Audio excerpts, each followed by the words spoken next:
storms of life, that's where it's the most calm. Okay, the word for peace here, that's what they're talking about. Okay, you have life, the storms of life just swelling up all around you. The waves just come crashing in. And in the middle of that, you're at peace. You have that quietness, that stillness around you. Okay, that's the image here. And this peace, this quietness, this stillness of God, which surpasses all understanding. But the thing is, even though I'm feeling this, even though I'm going through these things, even though I'm a ministry leader, I feel like I have to do things a certain way. The truth is, I'm still your typical 25-year-old guy. There's still, it's not like, okay, you're a pastor now, you're no longer human. I deal with things that any other 25-year-old deals with. The same goes for Michael, the same goes for Joseph, the same goes for any of the leaders here.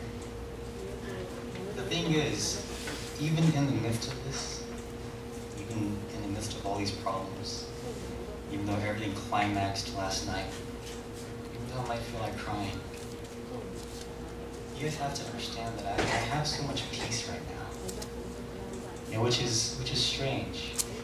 Because so often we think of peace as that feeling you have when you have all this joy, right?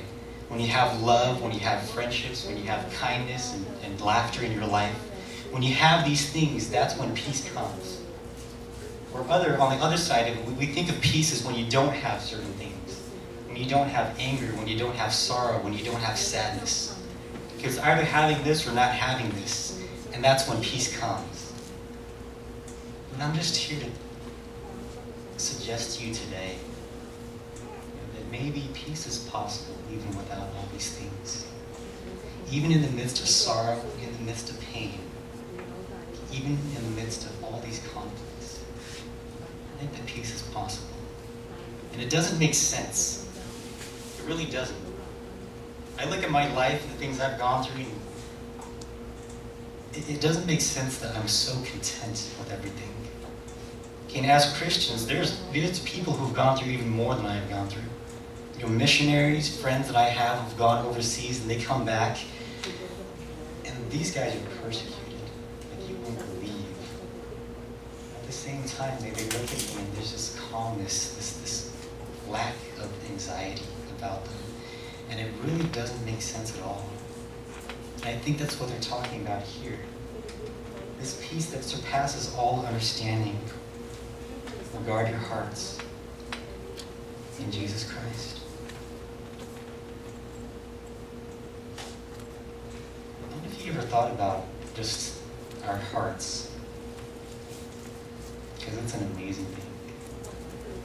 The average human being's heart beats at about 70 to 80 beats a minute. That equates to about 1,000, a little over 1,000 beats an hour, a little over 30,000 beats a day. In 1 year, 3 million beats, 30,000. I hate numbers.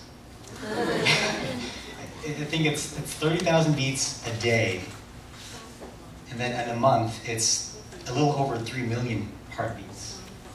Okay, and in a year's time, it's over 30 million, something over 30 million heartbeats, give or take a couple million. Okay. Okay, the average human being, we have about 6 quarts of blood in our body, the average adult human being.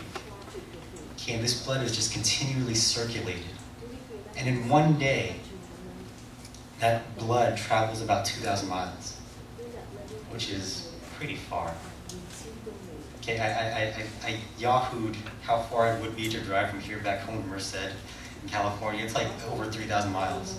Okay, so 2,000 miles in one day, that's a pretty significant distance.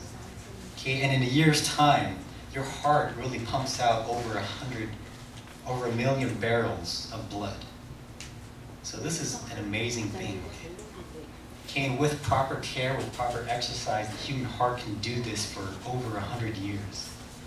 I don't know what the Guinness World Record is for whoever the oldest human being is, but it's like 120 or something. Okay, and it's amazing, right?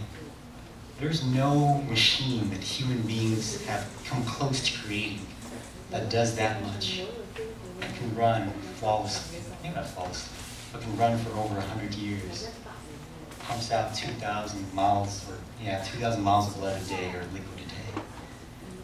But for all of its strength, for all of its tenacity, the human heart's actually very, very vulnerable, isn't it?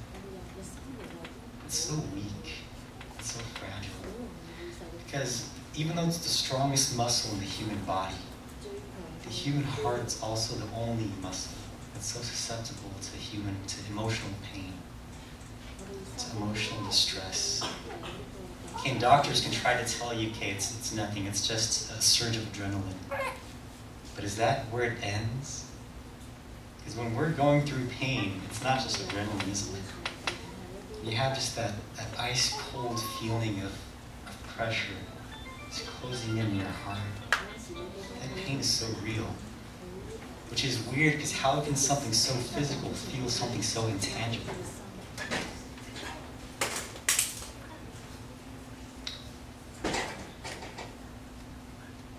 But God says, this peace that defies comprehension will guard your hearts and your minds in Christ Jesus. The word there for guard, it's a military term. It denotes a garrison of soldiers guarding something, anything. And when the Roman soldiers were guarding the tomb of Jesus Christ, same word. Okay, this peace is going to guard our hearts, even though it doesn't make sense. In who? In Christ Jesus. And I think that's what Paul is talking about. Because a few verses later, in verse 11, he says this: